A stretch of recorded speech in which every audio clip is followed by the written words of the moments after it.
Hey guys, Chris here and welcome to another episode of Why Is. Today we're going to talk about Diablo and why he is so good on Infernal Shrines.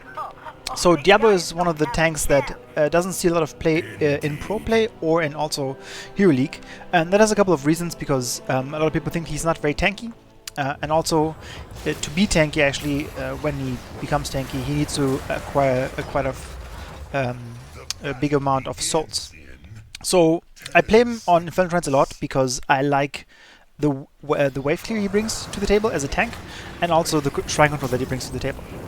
So we're going to look into this and see what we can do with Diablo in this Hero League match. On level 1, quick pause, we're going to take the Devil's Due talent. It reduces the Black Soul Stone's resurrection cost to 60 souls, which means you need fewer souls to resurrect, but it also means that you can resurrect more often, because the maximum capacity of souls is 100. So if you have 60 and you use it, you have 40 left, so you only need to get another 20 to resurrect. And we're going to see right away why he's not considered to be a very good warrior here. Because I'm out of position and I charge into Murden, and now you see what happened to me. I can't really move out of this because I don't have an escape, and I don't have a lot of health without the souls. So in this case I just basically made the wrong decision to to face check the bush, even though it's my job, but yeah, not a good decision making for me. And this is one of the issues that Diablo has at the beginning of the game. He doesn't have a lot of health, he doesn't have an escape, and his CC is very reliant on hitting somebody into a wall. So if you Q into his wall, Q somebody into a wall, they are stunned. With Shadow Charge, it's actually 1 second. So stunning them for 1 second when you hit them into the wall. So this is something that is a bit tricky, but it's really good on this map. In general, there's not a lot of walls or buildings that you can jump people into, but on Infernal Shrines there's a lot of like cracks and walls and everything, so that's really good to do that. You shouldn't do that either, what Buzzard is doing here, and so I'm getting him. If you're this low, there's no reason for you to stay here, especially because Murden was in that lane. So my rotation should not be a surprise with that low HP. And then obviously you shouldn't just stay. Like if you're that low, just go away. As you can see, I've gathered 30 souls already. So I'm halfway through my gathering. And this is what Diablo can do also very well. He's kind of a ganking hero or warrior, similar to what Anubarak brings to the table, and also similar to Arthas.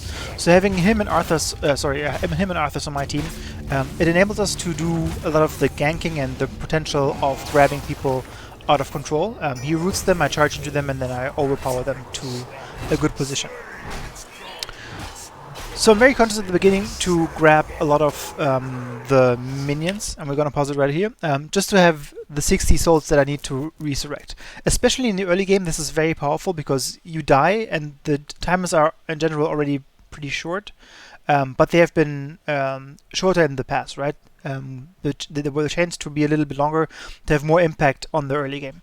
So while most of the heroes have like I think 12 seconds or something at the early game, Diablo will respawn into like 2-3 seconds, and then you're back into the fight going to it. So having the souls early is always very useful. So keep rotating and try to get whatever you can to get those souls. So level 4 is the first talent why or that makes Diablo become very good on the map. Firestomp also surrounds you in flames that deal 20 damage per second. For 6 seconds long. So if you use your W, if you use Firestomp, it will basically give you Burning Rage, a level 13 warrior talent, and you can already see it ticking here. So it doesn't look very impressive on the minions first, but it will become even more powerful later on. So Wave Clear is good on Diablo, and Shrine Clear is also very good on Diablo. And as you can see here, Anubarak was stunned because I stunned him into the wall, or I jumped into the wall. This is very good. This is why Diablo is very good on this map. On the shrines, you have a lot of those fights where people try to poke from behind or poke from one of the sides. And if they are doing this, they normally are next to a wall. So you get a good lot of opportunities to stun them. This is really important to do with Diablo. So you clear the shrine pretty easily yourself from level 13 on. You can even do it from level 7 on, I think, but it really depends on what you want to do. I'm going to pause it here real quick and get the menu open to show you something really important that you have to do with Diablo. So I see my Zagara being attacked in the front after we get the shrine. Speed up a little bit. There you go. So, Zagara is pretty much out of position here, right? She has Muradin who can stun her, and then she has Nova who will try to burst her down. So, what Diablo can do, as one of the few tanks in Heroes, is push somebody else away. So you can peel very effectively for your damage dealers. So in this case, I not only stunned Muradin out of doing any more damage to her, but also doing like a little bit of body block for any Nova skillshot that come in. So peeling is one of the Diablo's things that you can do, which is also important for the shrine, because you want to protect your damage dealers to be effective on the shrines. We're gonna quickly speed up the video a little bit. This is something that you can do. We can duel most of the warriors that are there. Anubarak didn't do that much here to me, and also I get a healing well. So on level 7, you're gonna go for Diabolical Momentum. Any second right now. We're still fighting. Again, stun into a wall. And this is something that you can also do. Obviously, this is the perfect combination that a lot of people are afraid of Diablo. So if the enemy is pushing you into your wall, you can move them over your wall with overpower. So this is a very easy trick to put an enemy out of position, and they just get damaged by the fort. This is very easy. Basically, you can do this, or people try to do this with a Q into your own wall, and then overpower them over you. Most people on higher levels will know this, so they will avoid coming close to your wall, but in this case, they were a little greedy. Okay, back to the talent. Level 7 Diabolical Momentum basically is Battle Momentum, but for Diablo. It reduces all cooldowns when you basic attack by 0.75 seconds. So this is important because Fire Devil and your Firestorm have great synergy already, and now you can use it more often. It also costs only 40 mana, so you can use it quite frequently. So you don't run too much danger of running out of mana. So this will synergize perfectly in the next shrine.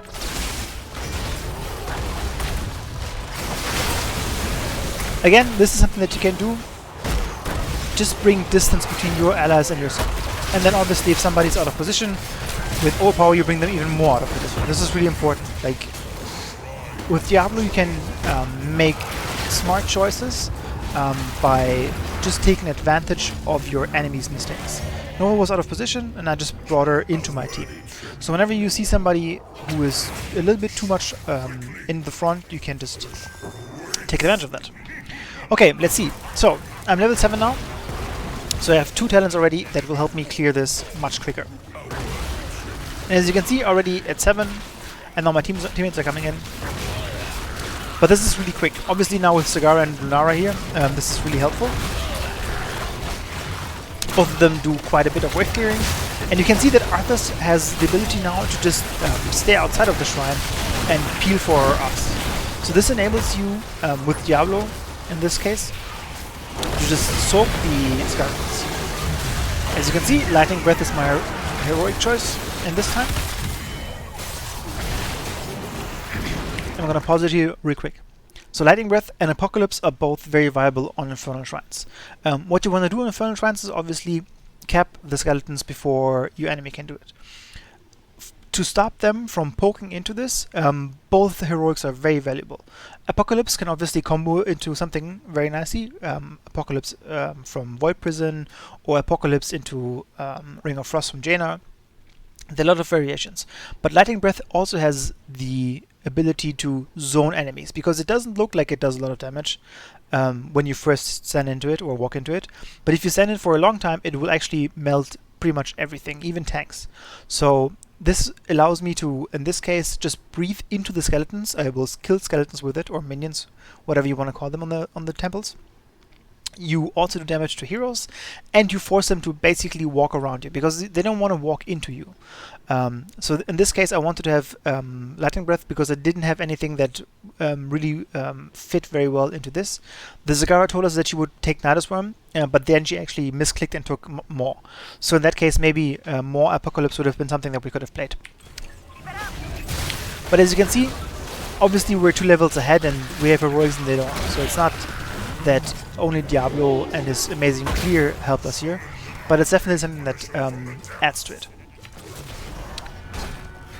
So one mistake that I'm doing here right now is basically I'm not forward enough. I have 100 souls. I should not be afraid of dying. Even if I die, I return very quickly, and I also have to farm only very little to get my souls back. So I should be more in front. And while we do get kills here, it's mostly because we're 3 levels ahead at this point, right?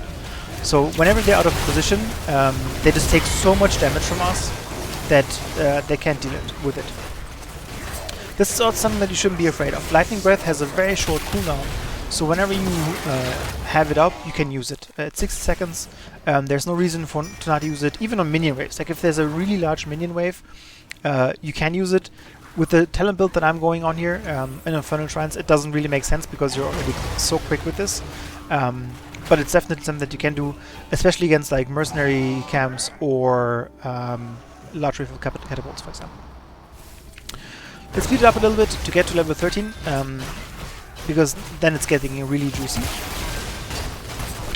So in general, Diablo is somebody who can peel very well, but also engage. The problem is with his engagement that once he's engaged, there's no way that he can disengage. So this is something that you have to keep in mind when playing. Again, I'm just doing Lightning Breath here to scare away false sets that he doesn't go after my medic, because I want to keep medic alive. That's my job here. Now they're level 10, so I have to be a little bit careful, but we got level 13 as well. Level 13 brings you another talent that is amazing. Firestorm. Firestorm waves return and they do more damage. So basically when you use UW, they will come back and will do more damage. So they will deal more damage to minions and everything that is around you. So this is really good. Now again, Lunara is out of position against 2 stunners. Obviously her movement was well, but then you can also see I just put Murden away from her. He has no way to go after her unless he uses jump. Similar to Anubarak, he obviously can use Burrow Charge now, or he can just use his stun on Q.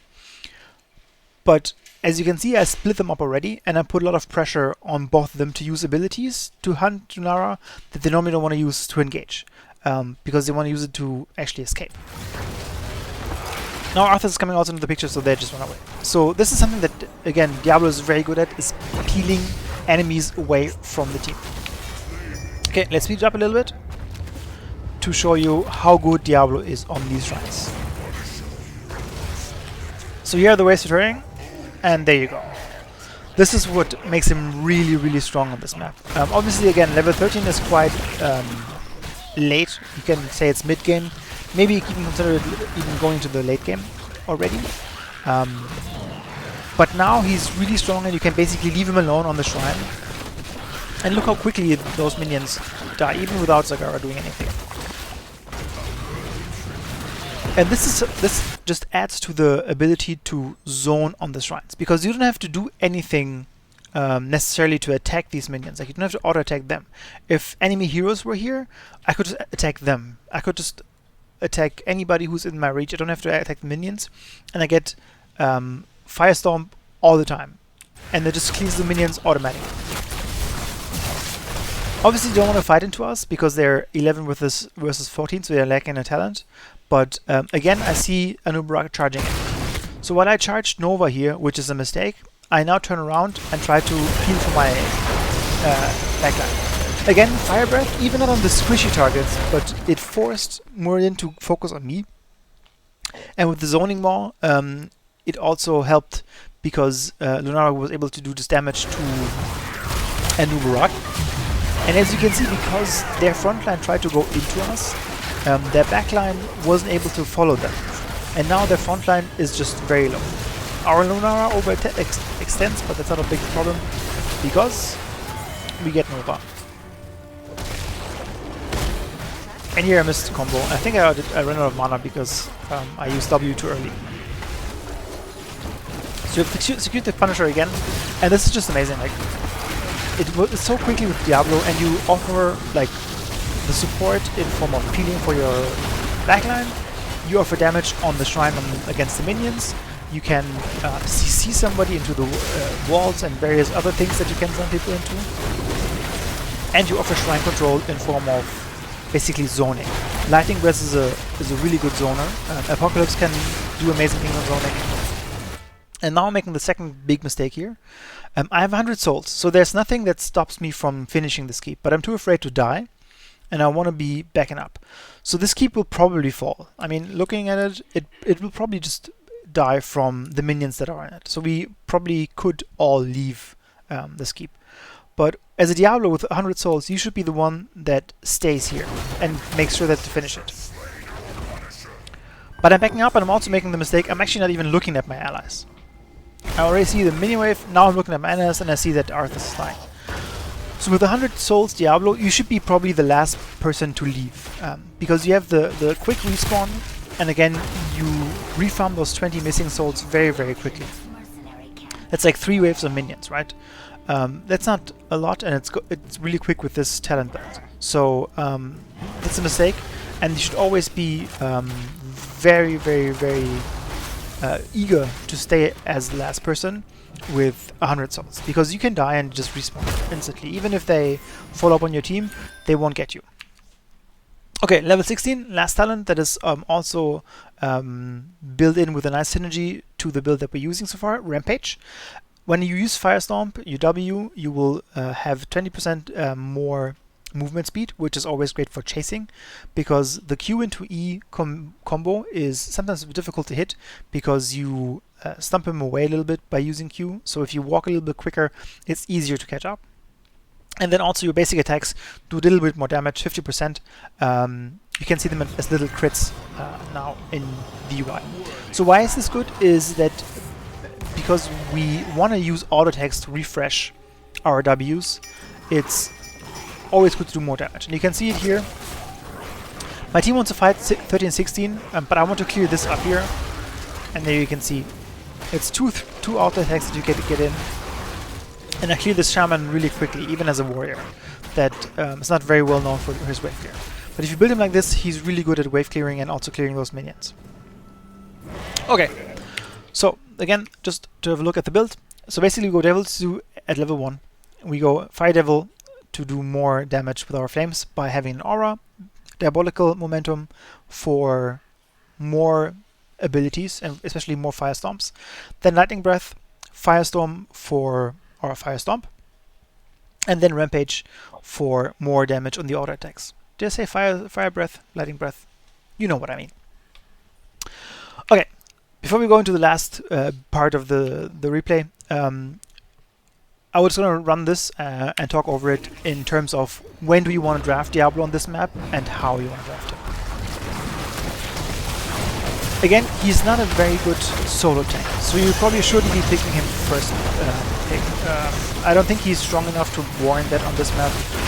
Falset is much better, Zagara is much better, and there's even some warriors that I would first pick over him. So for example, Muradin, and maybe even Johanna.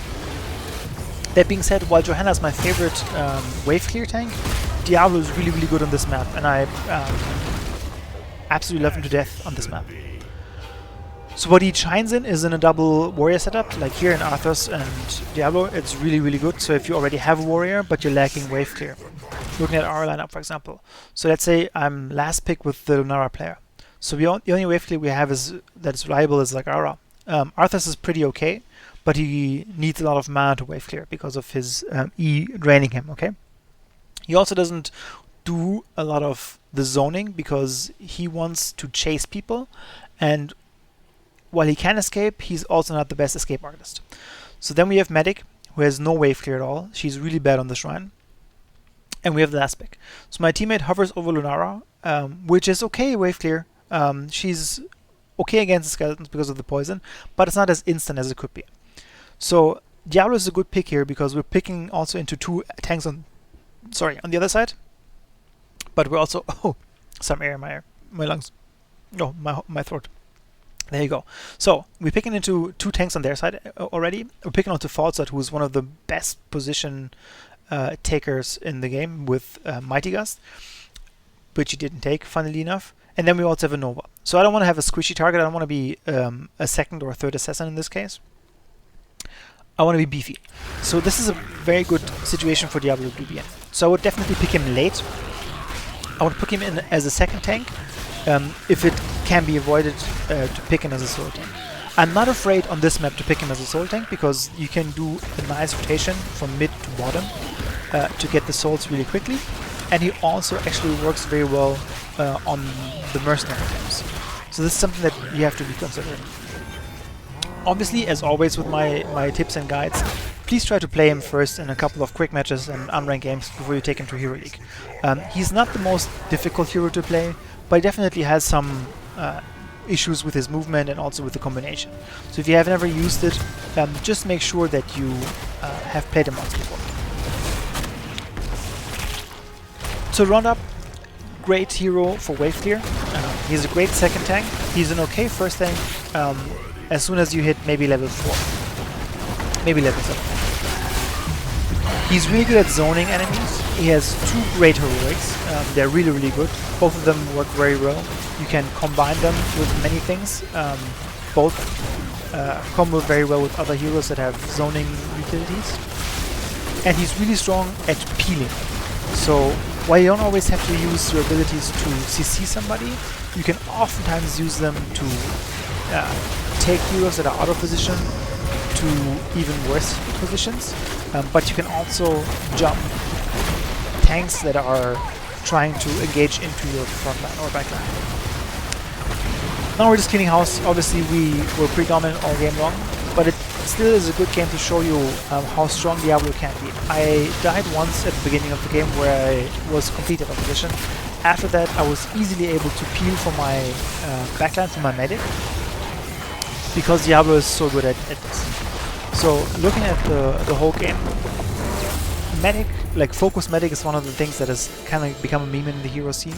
But they were not able to focus medic because whenever they jumped them, even with Murden and an Uberak, they basically just got peeled by me. And this is something that Diablo brings in. Okay, let's have a last look. As you can see, I didn't play that well because I only took like half the damage that Arthas did. 16,000 less, not half. But I wasn't as much in the front line as he was. That being said, I was more alive than him, and I was also part in more assists or in kills in general. So Diablo is really somebody you want to use well, and only want to pick if you know what you're doing.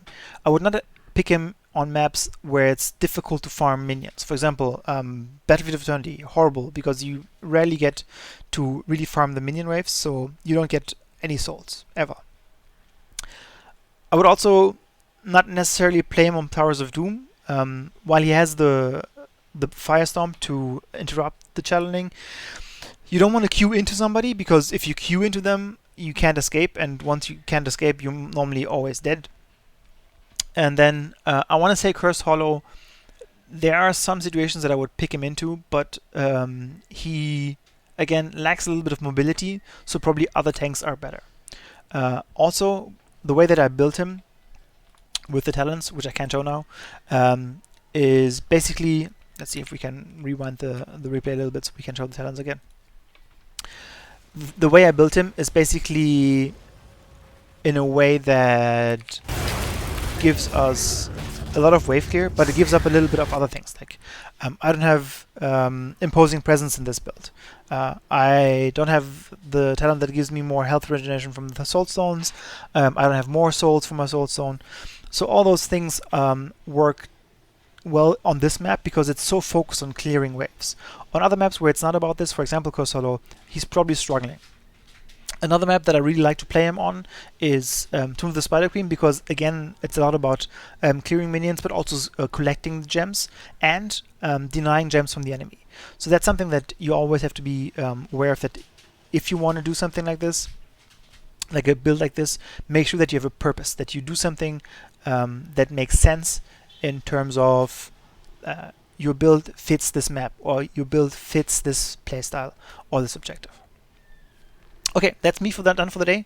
Let me know if you want to see any other guides, if you want to have an in-depth guide of any hero that you want to see or something like that, or if you want to be more general and have a guide again similar to the rotations one, which was pretty popular. Thanks for watching again, as always, and I see you next time. Have a good one.